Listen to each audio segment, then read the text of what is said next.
C'est le médicament qui a révolutionné l'année 2025.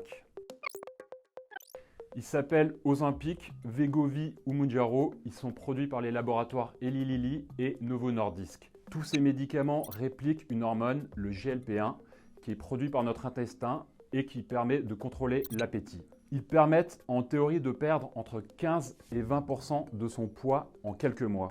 Alors, il y a 2 ans, l'Express avait été le premier magazine français à consacrer une couverture à ces médicaments. Si nous refaisons aujourd'hui un nouveau dossier cette semaine, c'est parce que ces médicaments sont devenus une véritable révolution. Alors, il s'agit bien sûr d'abord d'une révolution médicale. Aujourd'hui, 1 Américain sur 8 adultes en prend. Le taux d'obésité aux États-Unis, qui était en hausse constante depuis une cinquantaine d'années, a pour la première fois diminué. En France, pour l'instant, on en semble loin. Il y a moins de 100 000 personnes qui prennent aujourd'hui ces médicaments.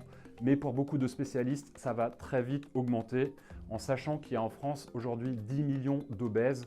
Alors nous avons interrogé des scientifiques, des chercheurs, des médecins. Tous nous ont confirmé que ces médicaments sont aujourd'hui un vrai progrès dans la lutte contre l'obésité. Mais ces GLP-1 sont aussi une révolution sociale pour le meilleur et parfois pour le pire. Par exemple, dans les défilés de mode, on a vu cette année une baisse du nombre de mannequins qui osent afficher leur rondeur. Mais ces médicaments sont aussi une véritable révolution économique. Aujourd'hui, ils valent de l'or et il y a une compétition acharnée entre les laboratoires pharmaceutiques qui peut rappeler ce qui se passe dans le domaine de l'IA. Mais ces GLP-1 sont aussi une menace directe pour l'industrie agroalimentaire, à commencer par McDonald's. On sait aujourd'hui que ces médicaments réduisent en priorité la consommation de fast-food. Alors, qui va l'emporter entre Big Mac et Big Pharma?